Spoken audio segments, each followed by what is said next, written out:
Olá, boa noite a todos. Estamos só aguardando um pouquinho mais algumas pessoas entrarem e já vamos apresentar a live de hoje. Boa noite.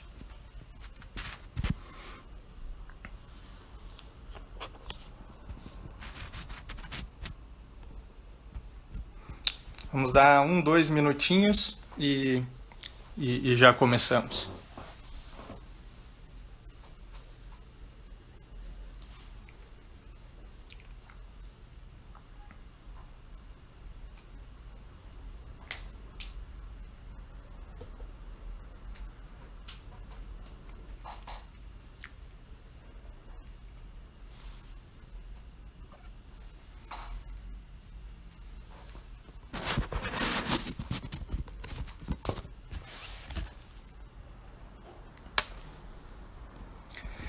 Bem, boa noite. Eu sou Lucas Krieger, psicanalista, editor da Artes e Ecos. Antes de chamar os convidados da noite, começar o lançamento do livro, eu gostaria de falar algumas coisinhas sobre a editora, sobre o livro, né? O Seria Trágico Se Não Fosse Cômico, Psicanálise e Humor, é um livro que está em segunda edição. A primeira edição foi realizada em 2005, o livro está esgotado há algum tempo, e é um livro fundamental sobre o tema do humor na psicanálise como um todo, com autores importantíssimos, grandes ensaios, grandes estudos. Tá? O livro se encontra com valor promocional no site da editora, conheçam o catálogo, há vários livros de psicanálise e de poesia. A editora Artes e Ecos é especializada na publicação de poesia e ensaios de psicanálise. Há vários lançamentos legais para sair. O próximo vai ser da Tânia Rivera, Psicanálise Antropofágica, Identidade, Gênero e Arte, deve sair em torno de um mês. Vão ter livros do Inácio Paim, tradução inédita da Lou Salomé sobre narcisismo no ano que vem. Livros do Daniel Kuperman, que é o organizador, ao lado do Abrão Slavutsky, do Seria Trágico Se Não Fosse Cômico. Mais 2 livros esgotados do Daniel, o Ousar Rir e o Presença Sensível, devem estar saindo em janeiro pela editora. Em psicanálise ainda temos diversas traduções do alemão, como Ferenczi, Karl Abram, Otto Gross, vamos ter da Lou Salomé. Eu tive a felicidade de participar diretamente da do Ferenczi e do Karl Abram. Vou apresentar então os convidados de hoje, que é o Abrão Slavutsky e o Renato Mezan. E depois, em seguida, já estarei chamando o Abrão Slavutsky para conversar um pouquinho. Depois desligo o Abrão e ligo o Renato e seguimos a conversa. O Abrão Slavutsky é psicanalista e psiquiatra com formação em Buenos Aires, é médico pela URGS, autor dos livros Quem Pensas Tu Que Eu Sou, 2009, Para Início de Conversa, com Círio Martins, 1990, e Humor é Coisa Séria, 2014, agraciado com o Prêmio Açorianos na categoria Ensaio de Literatura e Humanidades. O organizador de livros como Transferências, Paixão de Ser, Sobre a Identidade Judaica, Dever da Memória, O Levante do Gueto de Varsóvia e a Invenção da Vida, Arte e Psicanálise, com Hélida Tesler e Edson Souza. O Edson é um dos convidados do Seria Trágico Se Não Fosse Cômico. Renato Mezan é psicanalista, membro do Departamento de Psicanálise do Instituto Sede Sapientiae, onde coordena a revista Percurso e professor titular da PUC São Paulo. É autor de vários livros, entre os quais O Tronco e os Ramos, Prêmio Jabuti 2015 na sua categoria, e Sociedade, Cultura, Psicanálise. Tem vários outros livros publicados no Brasil, alguns livros publicados na França. Bem, chamarei o Abrão, então, para começarmos a conversa.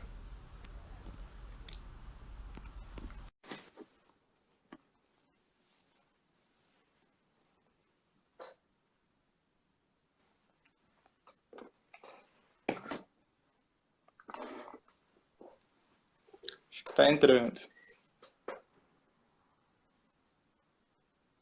Boa noite. Eu não sei se vocês já estão me escutando. Sempre é um desafio. Bom, enquanto o Abrão essa não questão entra, de live, né? comentando a edição. como é que vai funcionar a internet. E, a gente Eu fez espero uma que edição muito vocês caprichada, estejam né? Segundo o me próprio escutando. Abrão, a psicanálise é muito Então, séria. é um grande prazer, Então, nós pegamos uma grande algumas fotos do satisfação, Freud, e que esse livro geralmente eles seria recebem trágico nas se não fotos, fosse né? cômico, humor e E colocamos psicanálise, intervenções possa de ter uma nova sorriso, edição. não sei se dá para ver, em todas as fotos do Freud, né? Coisas que os recursos modernos nos permitem. Eu vou tentar chamar de novo o Abrão, porque não entrou.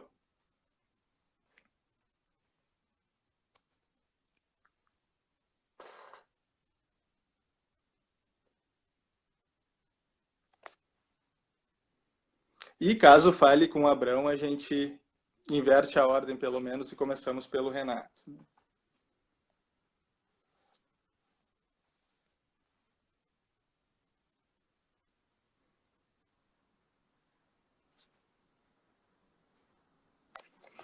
O livro consta com os convidados Aida Unger, Chaim Samuel Katz, Edson Luiz André de Souza, Ignácio Gerber, Joel Birman, Luiz Campalans Pereda, Luiz Cláudio Figueiredo, Luiz Eduardo Prado de Oliveira, Maria Rita Kel e o Renato Mezan.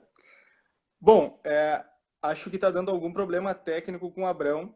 Eu vou chamar o Renato e vamos inverter a ordem.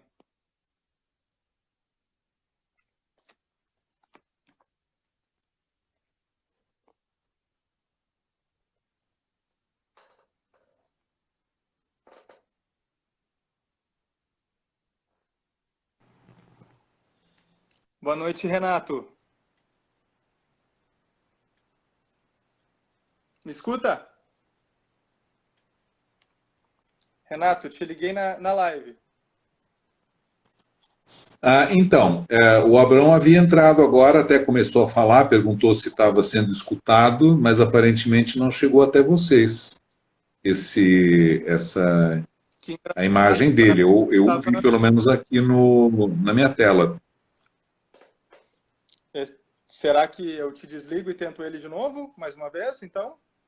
Seria, se for possível, conveniente, né? Porque estava programado para ele falar em primeiro lugar. Esperemos que consiga entrar. Certo, vou fazer isso.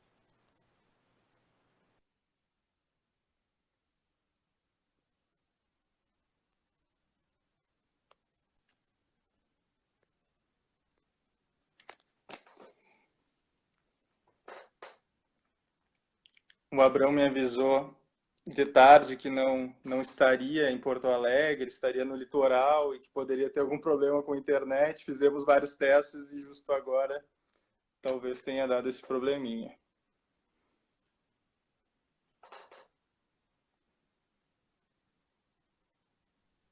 Oi, Abrão! Eu estou aqui! Agora deu! O Renato lá em São Paulo me viu! Que estranho, não tava, para mim não aparecia aqui. Bom, mas problema técnico teu.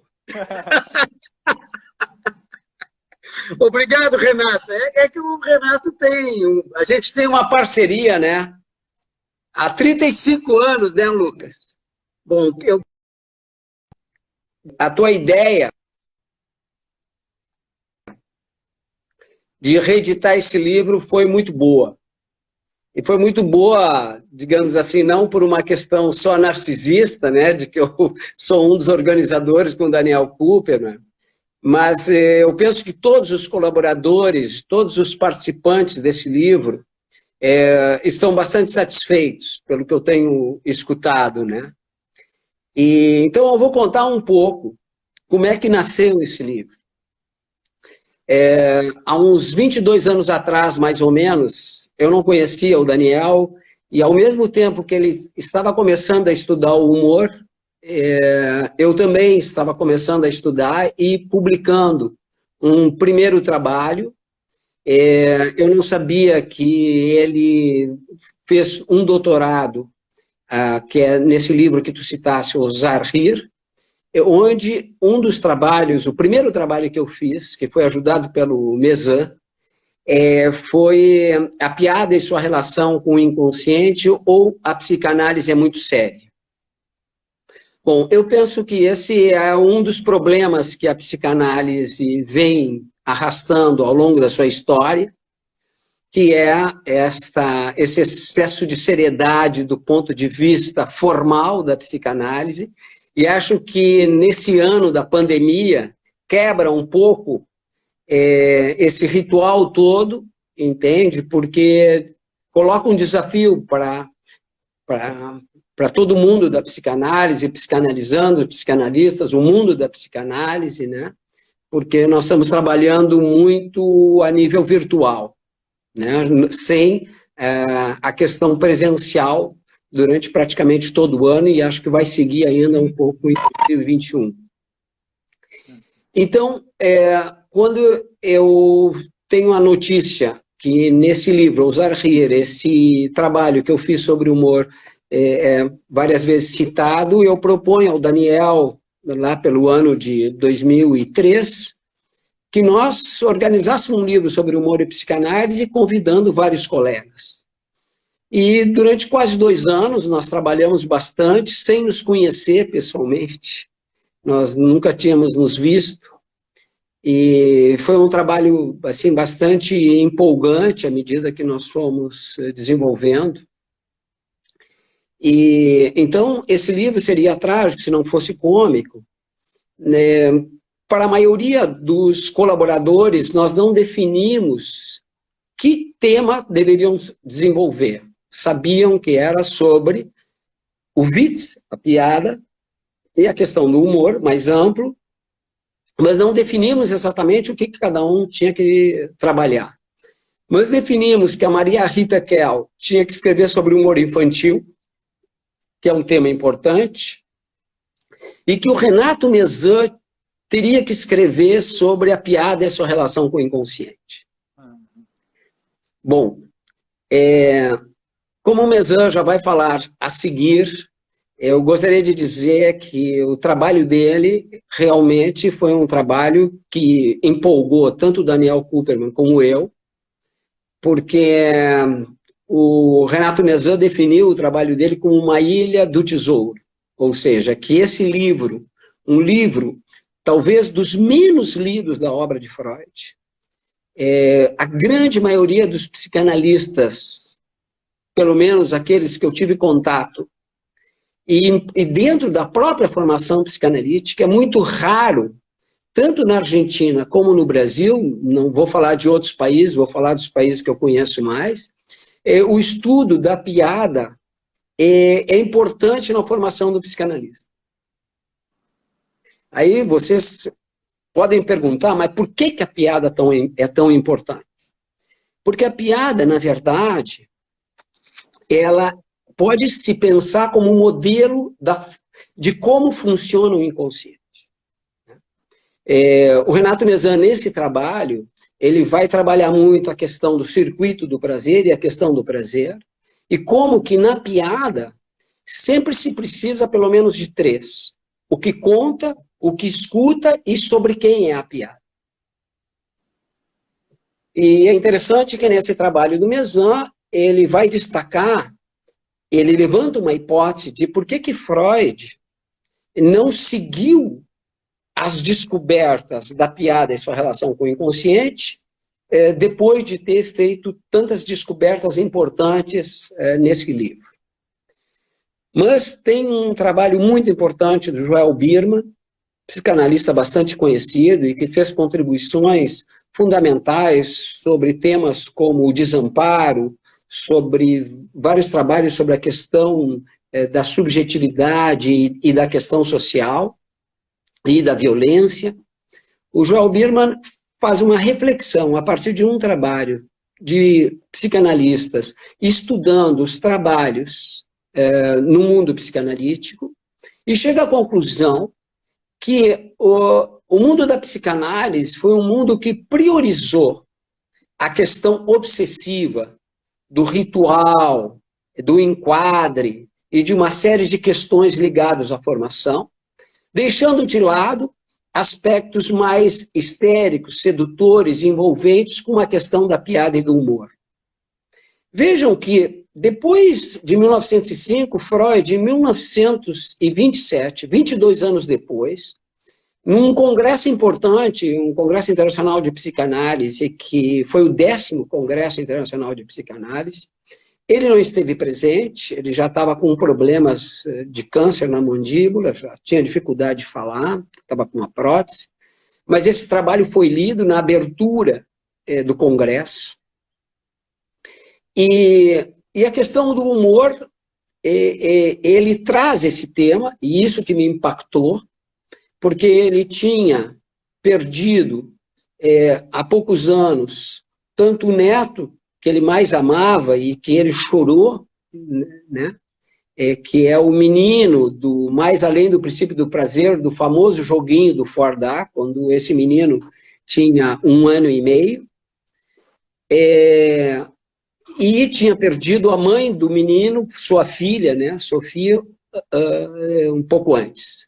Então, Freud, mesmo vivendo essas perdas, escreve sobre o humor e define o humor como um dom precioso e raro. Bom, Freud não era de muitos elogios, e isso me chamou a atenção. Por que ele valorizava tanto o humor? Eu vou ser sincero, passei 7 anos em Buenos Aires, nunca lemos em grupos de estudo de Freud, nunca foi citado o texto do humor, né, por vários psicanalistas de diferentes escolas, diferentes linhas, e a piada é sua relação com o inconsciente, pelo menos naqueles momentos, também não era um texto de grande destaque. E aí nós temos que falar de Lacan, que quando faz um seminário sobre formações do inconsciente, ele ilumina esse texto da piada e sua relação com o inconsciente.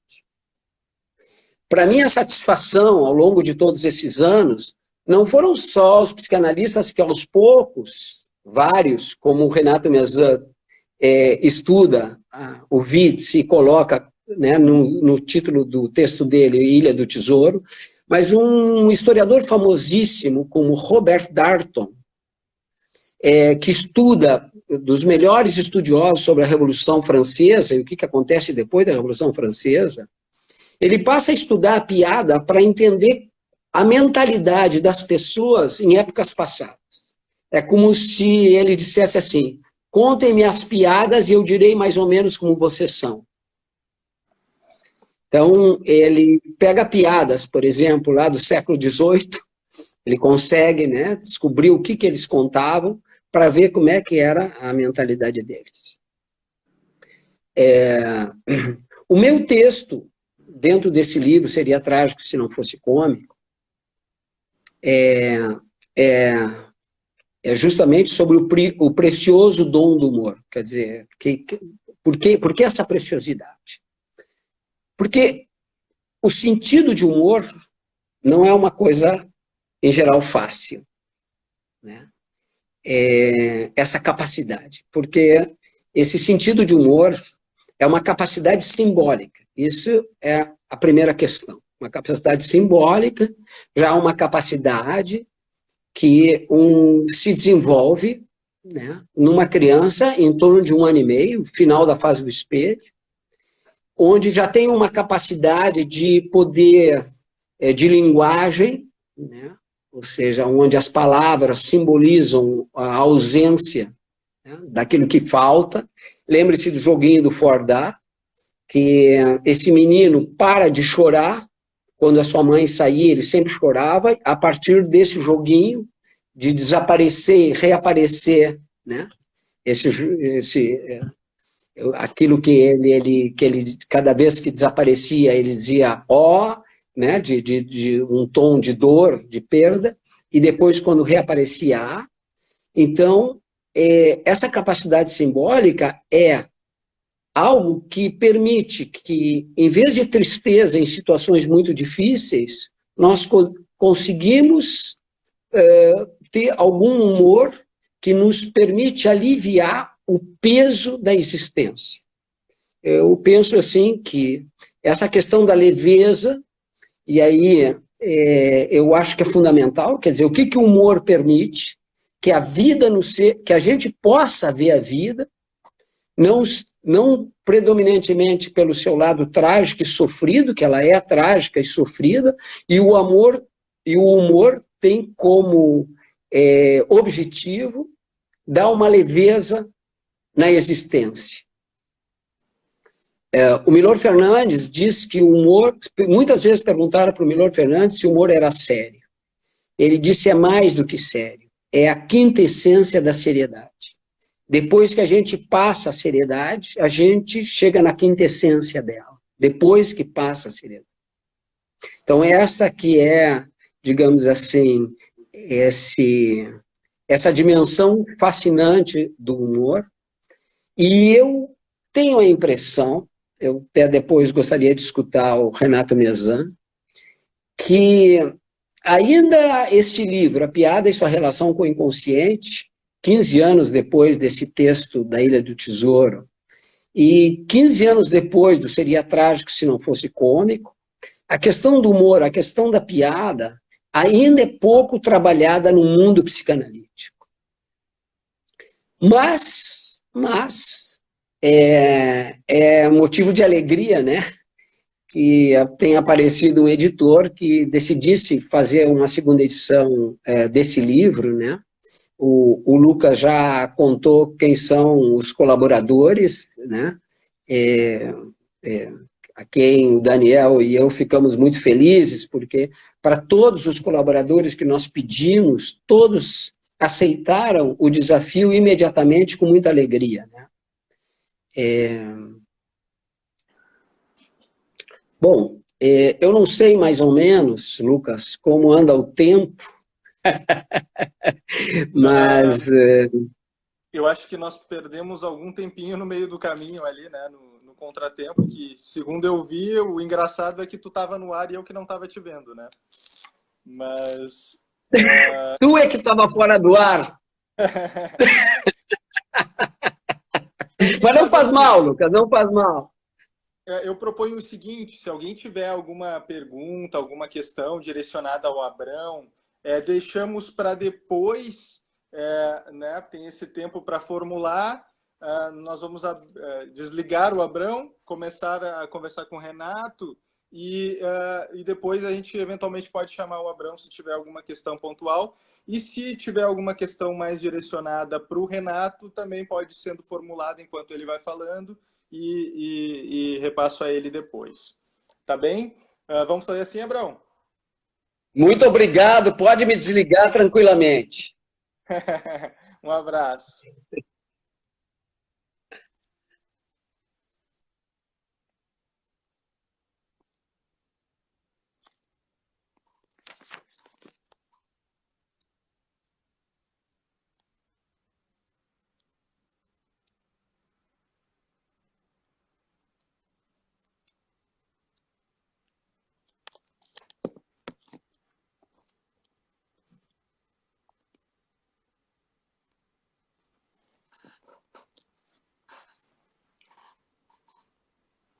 Chamando o Renato agora.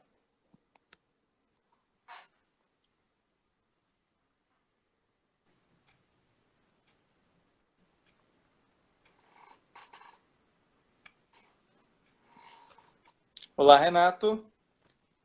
Oi, boa noite para todos. Um prazer estar com vocês, atender ao convite do Lucas para participar dessa live de lançamento da segunda edição do Seria Trágico Se Não Fosse Cômico. E um prazer também muito grande participar dela com o Abrão, né? Ele estava dizendo que há 35 anos nós temos uma parceria juntos, é tempo pra caramba, né? E... Desculpe. Eu devo ao Abrão o convite para escrever alguns trabalhos, dos quais, assim, décadas depois, quando eu tenho que folhear ou volto a eles por qualquer razão, ainda me parecem interessantes. Então, o primeiro movimento aqui, não é? Além de falar da alegria, da satisfação de poder participar da reedição de um livro que já estava esgotado há bastante tempo, uma geração inteira de novos psicanalistas, psicólogos, pessoas que poderiam ter lido esse livro e não o leram, né, porque ficou fora de catálogo, então é uma espécie de ressurreição, né. O Abrão, estando aqui, para mim é um motivo também de grande satisfação, e não é para jogar confete, não. Eu penso que o Abrão é uma das pessoas cuja carreira eu tenho acompanhado com grande interesse, né, e que, como pensador, como escritor, não só como clínico, né, como pessoa que intervém na sociedade, na realidade cultural, social, etc., né, no sul do Brasil e também fora da sua região específica, né, é alguém que merece toda admiração. E a iniciativa de juntar psicanalistas para fazer alguma coisa, eu não sei quantos dos que estão nos escutando são psicanalistas, mas os que são sabem como é difícil, né, como é difícil essa empresa, porque todo mundo, nós temos a tradição de produção individual, né? Cada um escreve a partir da sua experiência e tal. E nos últimos anos, muitas coletâneas têm sido empreendidas e com grande sucesso, né?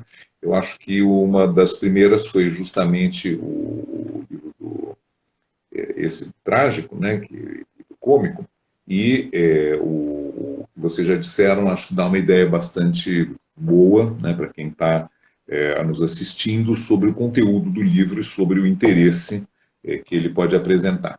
Então, eu pensei um pouco o que poderia apresentar para vocês e como contribuir para suscitar um interesse pelo livro, o aperitivo, né, que eu acho que é um pouco o que a gente está fazendo aqui.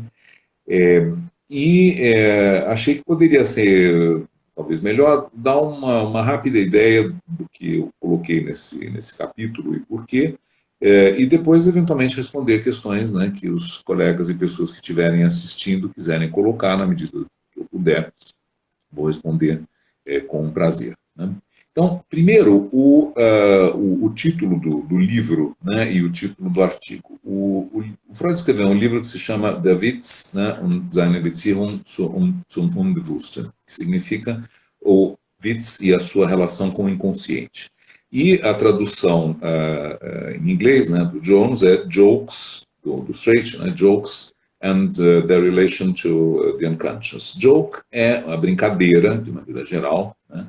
Eles não usaram um termo em inglês que é bem parecido com wits, que é a palavra wit, W-I-T, sem o Z, né? Que quer dizer espírito, alguém que é espirituoso, que tem humor, em última análise, né? Mas também inteligência, né?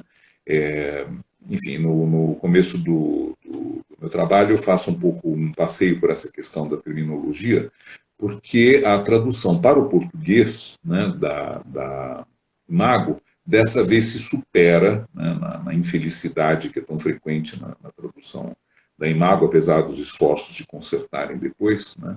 E eles escolheram, então, além de traduzir do inglês e não do alemão, eles escolheram usar uma palavra que ninguém mais usa, que é o xiste, e a sua piada, a sua relação com o inconsciente. O lapso aqui não é inteiramente ocasional, né? Porque o próprio título já é uma piada. Quem de vocês contou um xiste pela última vez, né? Quando ouvimos um xiste, né? Então, eu achava esse título horrível, né, indigno de um livro do Freud, e procurei ser o mais fiel possível ao que é o Witz.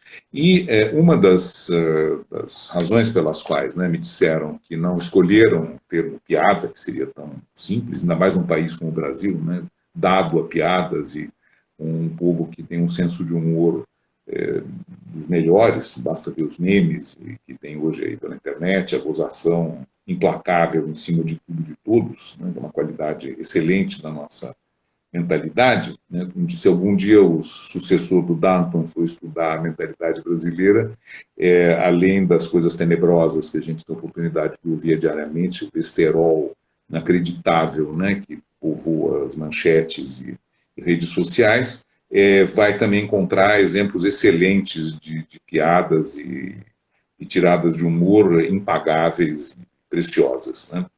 Bom, então o que tinham me dito é que a palavra witz serviria só para o humor, digamos assim, verbal, né? E e que não teria uma relação com o cômico. É verdade que no decorrer do livro Freud faz uma diferença que poderia parecer um pouco paradoxal nessa primeira vista, mas é bem fundamentada, entre o cômico e o que ele chama de Witz. Né? É sim o humor verbal, portanto é uma piada, né? Não é uma brincadeira, né? Que poderia ser engraçada que se faz com alguém, pregar uma peça, a gente diria algo assim. Né? Mas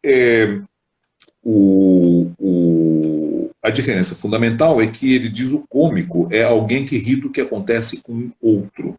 Por exemplo, alguém que escorrega na casca de banana, a palhaçada do palhaço, essas coisas são cômicas, independentemente de serem ou não acompanhadas de um comentário verbal. Né? Palhaço não só faz gestos e coisas engraçadas, mas ainda diz coisas engraçadas também. Aqui não. Aqui nós temos, como disse o Abrão há pouco, lembrou, né? Quem inventa a piada, quem ouve a piada e aquele sobre quem é a piada. Aquele que fez alguma coisa ridícula, né? E a palavra ridícula quer dizer aquilo de que se deve ou se pode rir, ridere, né? Ridículos, vem da mesma raiz. Então, acabei optando pelo termo a piada, né?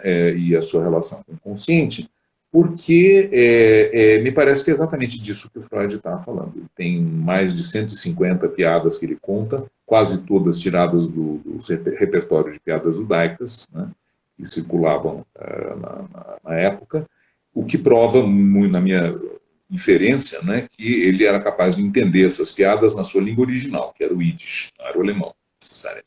Né, piadas que vinham da Polônia, que hoje é Romênia, do que hoje é Tchecoslováquia, etc., e que circulavam em Yiddish. Portanto, ele tinha um conhecimento dessa língua, que era a língua materna dos seus pais. Né?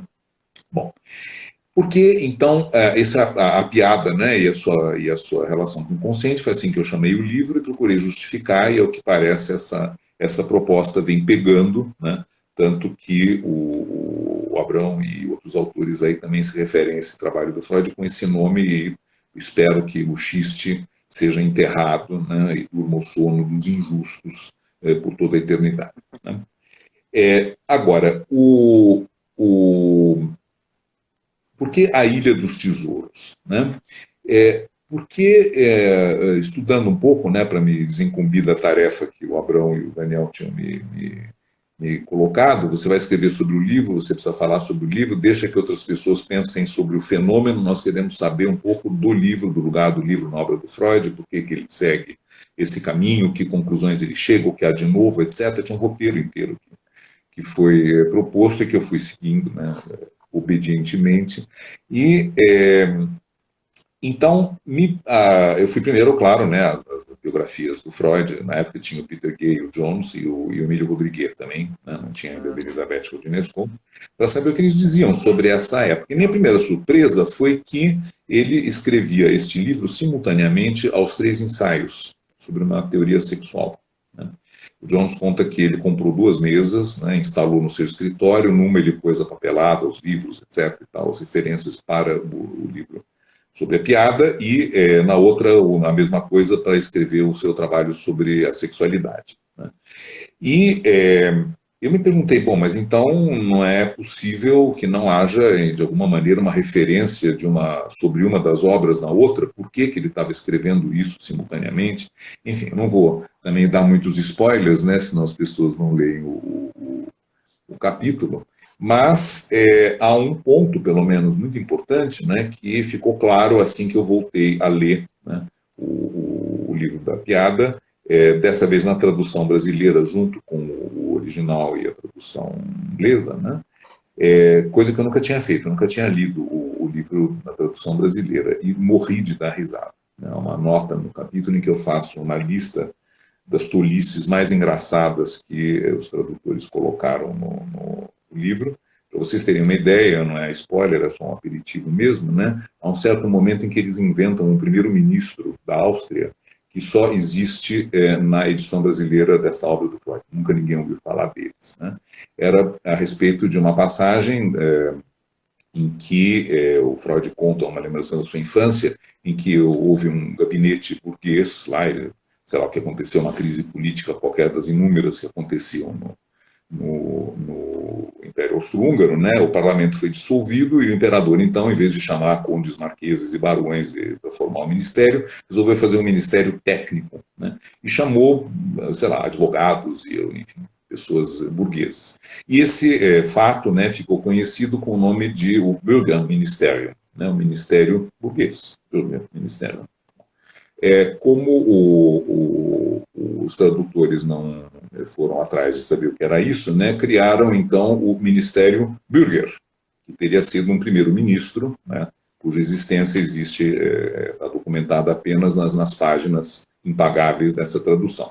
Tem uma nota inteira, meia página, relacionando essas coisas. Então, a primeira dificuldade que eu vi é que as pessoas que estavam lendo o livro nessa tradução talvez tivessem alguma dificuldade em acompanhar o argumento do Freud, né, pela ruindade do simples assim, né, deselegante, pesado, quando o Freud tem um estilo, enfim, todos sabem, né, muito bom na sua própria língua e também em boas traduções, para o francês, para o inglês, para o italiano, para o português, né, agora nós temos a da Companhia das Letras e uma que foi começada e não foi concluída, que é feita pelo Luiz Hans, que eu gosto de lembrar, um trabalho também muito interessante. Uma nova pela Imago, né, mas eles não tiveram gasto, ou pelo menos está interrompida até o momento, só se publicaram alguns volumes dessa nova tradução, dessa vez direta do alemão. Né. Então, o livro foi o único que o Freud não reeditou ao longo da sua vida, e que é uma coisa muito extraordinária também, porque um calhamaço do tamanho da interpretação dos sonhos, são 600 páginas, né, com uma estrutura muito parecida, 7 capítulos, o primeiro trazendo a análise de uma piada modelo, exatamente como o sonho modelo da Irna, né, uma parte teórica no fim, que equivale ao capítulo 7, onde ele procura explicar o funcionamento da psique tal que ela possa produzir uma piada, assim como na interpretação dos sonhos, o aparelho psíquico, né, surge para dar conta de como é possível que a mente humana produza sonhos. Um trabalho metapsicológico. Bom, então, são os tesouros, né? Eu fui lendo à medida que eu ia lendo, me dei conta que tinha lá um monte de coisas interessantes, pouco estudadas, como lembrou o Abrão, e daí a metáfora, né? A Ilha dos Tesouros, ilha porque está isolado na obra do Freud, e tesouros porque é o que vai se encontrar lá. Né? O principal desses tesouros, na minha opinião, além da relação possível de se fazer com os 3 ensaios, e ela é de extrema importância, né, usando, eu vou falar disso, já vou falar do outro grande tesouro e deter por aqui. Esse tesouro eu chamei de gatilho.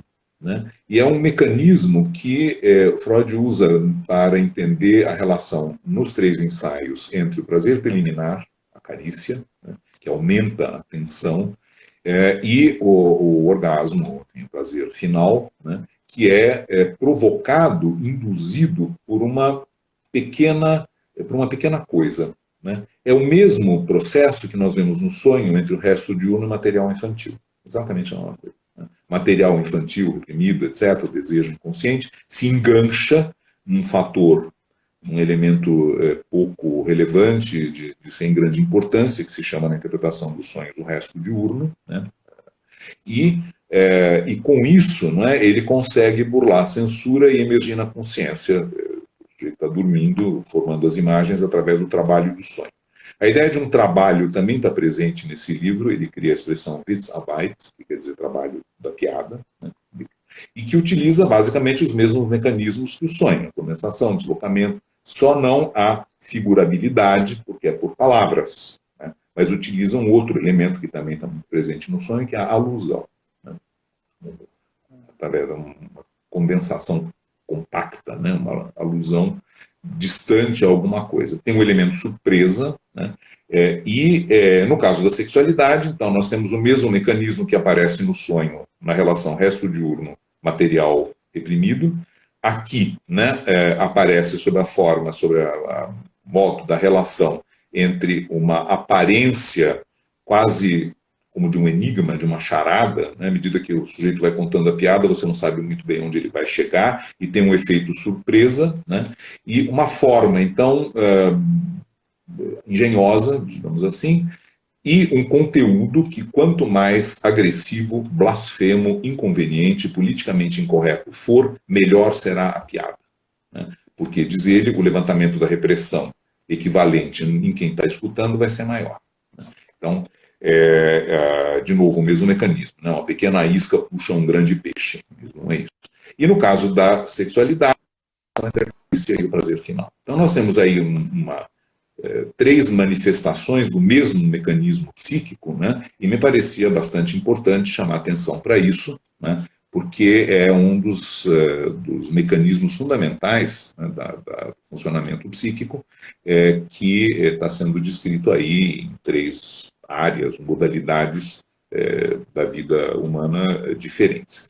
E o segundo, né, grande tesouro, que me dei conta que o Freud levou pelo menos 20 anos para voltar a ele, nesse sentido nem ele mesmo percebeu, né, a minha hipótese de trabalho nesse artigo, que ele tinha descoberto esse tesouro. Ele cavou, achou uma arca enferrujada, deu uma espiada, deixou a arca lá e não levou para o navio para levar consigo de volta. É mais ou menos isso, né?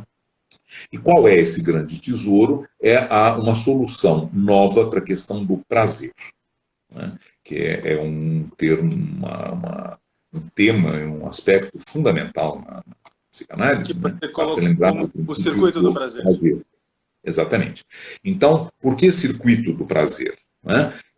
É só uma coisa, né? O princípio do prazer, paradoxalmente, não como eu vi recentemente num artigo a respeito do livro de 1920, né, o Além do Princípio do Prazer, o autor que eu consultei dizia assim: o princípio do prazer não é hedonista, não é epicurista, né, não busca o prazer. O princípio do prazer busca a descarga, né, e para o Freud, o momento do prazer, né, a sensação de prazer, nesse momento, tanto no livro da sexualidade, quanto na parte em que ele enuncia a sua tese da piada, é o momento da descarga. Ele se interessa pelo mecanismo da descarga e da tensão, no caso de quem está ouvindo, evidentemente, né, e que é o riso, certo? A gargalhada, né? Então, esse é um exemplo, o riso está para a piada e para o funcionamento verbal das representações da linguagem, como o orgasmo masculino ou feminino está para a excitação sexual. Os paralelos são inúmeros, né? Não é à toa que ele estava escrevendo os livros simultaneamente e muito provavelmente, né, minha hipótese é que quando ele trabalhava num, o resto diurno presente era o que ele tinha feito no outro. Então, há uma enorme quantidade de analogias, eu menciono uma meia dúzia, mas poderia ter citado outras, né? Em passagens explícitas, nos três ensaios, ele diz, por exemplo, em outro setor eu descobri um mecanismo semelhante, etc. e tal, que ele está descrevendo, que é esse da carícia e do orgasmo, e claro que a alusão é ao Witz, né? E a mesma coisa falando da questão da energia, da economia psíquica, no livro do Witz, ele utiliza as mesmas ideias que estão presentes nos três ensaios. Então, tudo isso faz parte de uma mesma época, de uma mesma fase da obra do Freud. Para mim, isso foi uma novidade. Não sabia, nunca tinha me atentado para esse fato, né? Ora, o circuito do prazer, então, né, para concluir essa primeira apresentação, é uma novidade considerável, porque, pela primeira vez, o Freud tenta dar uma descrição do mecanismo do prazer que não é quantitativa. Esse é um problema sério e complicado, né, na teoria até então vigente do prazer, porque se o prazer é sempre uma descarga, alguma coisa que vem de dentro, endógena, né, e aí algo acontece, essa tensão com S se esvai, e quanto mais subitamente, mais intensamente, maior será a sensação de prazer. Isso explica talvez o arco reflexo, né, ou até mesmo a situação fisiológica do orgasmo, etc., né? Mas é muito difícil explicar, dar conta de prazeres, digamos assim, que não são puramente corporais, né? Ou como diz Aristóteles, né, se referindo a uma teoria análoga do Platão, que eu comento sobre o prazer, que não são animais. O Platão tem uma teoria do prazer semelhante a essa do Freud, em que ele diz, não que o prazer é aquilo que surge da descarga de uma tensão, mas é aquilo que surge do preenchimento de uma carência. É a mesma coisa, só que virando ampulheta para o outro lado. uma coisa quantitativa, do menos para o mais, do mais para o menos. Bom, Aristóteles, né, na Ética Nicômaco, comenta que essa teoria explica muito bem o que as vacas sentem ao pastar, né, mas dificilmente estão com fome, comem grama e se sentem satisfeitas, é prazer. Né, portanto, já é a própria piada, né, a gozação. Mas isso explicaria com grande dificuldade, por exemplo, o prazer de aprender, né, o prazer de ouvir uma bela música, o prazer de ver uma dançarina executando uma dança atraente, o pôr do sol, sei lá. Né? A descoberta, o prazer do pensamento, né? Os prazeres que ele chama de propriamente humanos. E quem chamou atenção para isso foi o professor Lebrun, né? Numa conferência que está no livro da Funarte sobre as paixões. Né? Exato. Para ir mais perto da conclusão. Sim, estamos perdendo tempo. Né? Isso Então eu vou fazer isso já. Obrigado por me lembrar, Lucas. O movimento, então, é sempre um movimento individual. E aqui não. A grande novidade em relação à questão do prazer, do Witz, né, do livro, é que o prazer de quem inventa a piada só se consuma quando o outro ri. Né? Você conta uma piada para você mesmo, não ri. Se você conta uma piada e ninguém ri, você não tem prazer nenhum, por mais engenhosa que seja a sua construção. Então, há um circuito, né, em que a alteridade é introduzida como constituinte do processo. Isso é radicalmente novo, né, nesse momento na obra do Freud. E vice-versa. Se eu estou contando uma piada sobre um assunto que você, Lucas, não conhece, não tinha pensado, né, você vai rir exclusivamente porque eu inventei a piada e te contei. Né? Então, o prazer do primeiro, né, depende do prazer causado por ele no terceiro, que é aquele que escuta a piada, e vice-versa. O prazer do terceiro depende integralmente da construção que lhe é comunicada pelo primeiro, que é o inventor da piada. Bom, por isso eu falei num circuito. Né? E isso não tinha ainda aparecido. O Freud tropeça nisso, né, que é a base, talvez, de todo o processo psicanalítico, se a gente pensar, né? Entre outras diversas coisas, tudo que ele fala sobre a arte está contido aqui em germe. Né? O mesmo mecanismo, o inventor, o assunto e o recipiente, o destinatário, está presente quando ele faz a análise da obra de arte. O autor, a obra, o espectador. Está presente no processo analítico, o paciente falando o conteúdo do discurso e o analista. E vice-versa, o analista, a interpretação e o paciente. Ou seja, ele encontrou uma mina de ouro. Né? E por N razões que não vêm ao caso, e eu não vou entrar nisso agora, se quiserem, né, podem ir ao texto e ver como isso funciona, acho que vai ser interessante. Ele deixa isso tudo de lado e faz uma porção de contorções metapsicológicas para explicar o circuito do prazer em termos que a gente poderia chamar de solipsistas. Né? Como um processo interno ao primeiro e ao terceiro, deixando de lado esse vínculo que é tão essencial que ele havia descoberto. Bom, isso dá uma vaga ideia, né, do conteúdo do livro e além do próprio assunto, né, que é o prazer, a piada, o humor, etc., sobre o que outros autores também nesse livro se manifestaram e de maneira muito, muito interessante. Né? Além do mais, é um livro bem engraçado. É isso aí, muito obrigado. Antes de que tu encerre, chegou uma pergunta aqui para ti, e se tu puder respondê-la em torno de 5 minutos, claro. É bem difícil, né? Porque é uma pergunta bem complexa. Não, só que eu não ouvi a pergunta porque deu uma zebra qualquer aqui. Não, eu vou ler para ti. Chegou aqui para mim. Tá bom. Eu pensei que sumiu tudo daqui. Eu fiquei preocupado por saber o que é que estava sendo dito que eu não estava acompanhando. Não, tudo bem. E aí, diga lá então, por favor. Eu vou devolver para o Abrão responder uma pergunta para ele lá. Essa aqui é da Juliana Bey. Já que o humor tem maior dose de pensamento que sensorialidade, no sentido da satisfação, então podemos associá-lo ao mecanismo de sublimação? Claro. Eu arriscaria dizer que o livro do Ousar Rir, do Daniel, é sobre isso, né? Que vai sair em janeiro, a 2ª edição. Mas agora deixo contigo, Renato. Tá dando uma zebra. Um momentinho só, está com um pequeno problema aqui no meu aparelho. Bom, espero que vocês estão me ouvindo bem. Dá para ouvir bem? Tudo bem. Ok, porque eu não estou ouvindo muito bem aqui, não. Bom, sem problema. A pergunta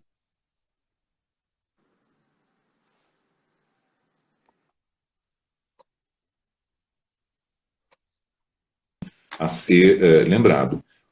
Nós temos todos essa experiência, né, ainda mais agora, onde o humor, né, nesse momento da vida brasileira, se torna uma arma da inteligência contra a barbárie, contra a burrice, contra a ignorância e contra a arrogância.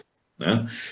Nós temos muitas formas de combater essa situação, mas uma das mais mortíferas e ferinas é o humor.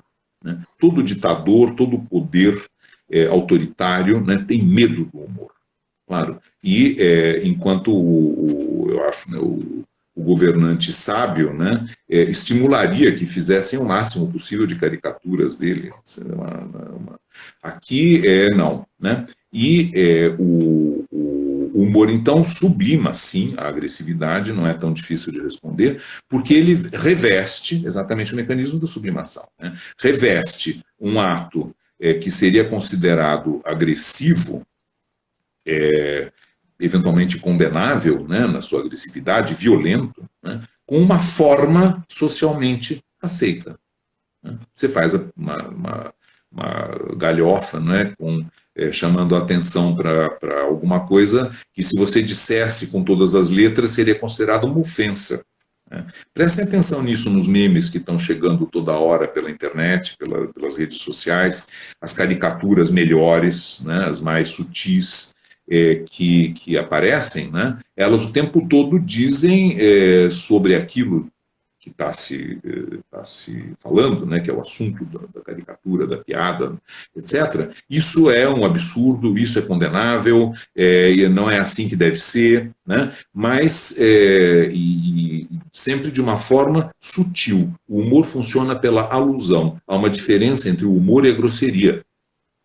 Certo? Eu dou um exemplo tirado do livro do Freud, né, e depois passamos adiante, se referindo a alguém, um ministro, né, que era conhecido pela sua vaidade, né, e pela sua burrice também, né, pela sua incapacidade, o Karl Kraus, que é uma sombra que está presente através do livro do Freud, da primeira à última página, no redator da Tocha, uma revista satírica que Charlie Hebdo, vamos dizer assim, não só, mas também daquele tempo em Viena, ele cita então essa frase, né, do Kraus, dizendo que alguém dizia que esse ministro era muito vaidoso, né, e o Kraus disse, sim, claro, a vaidade é um dos seus 4 calcanhares de Aquiles.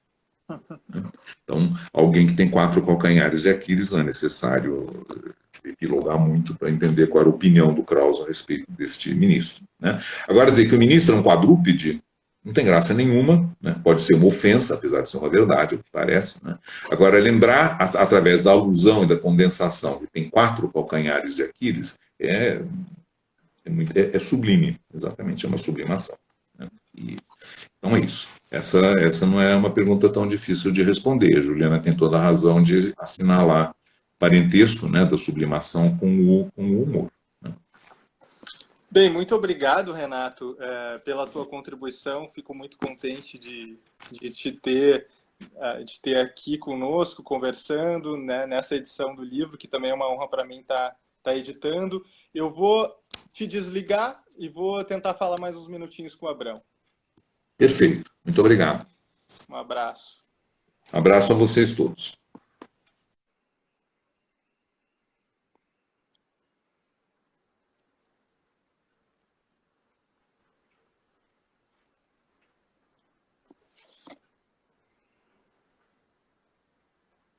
Chamando o Abrão.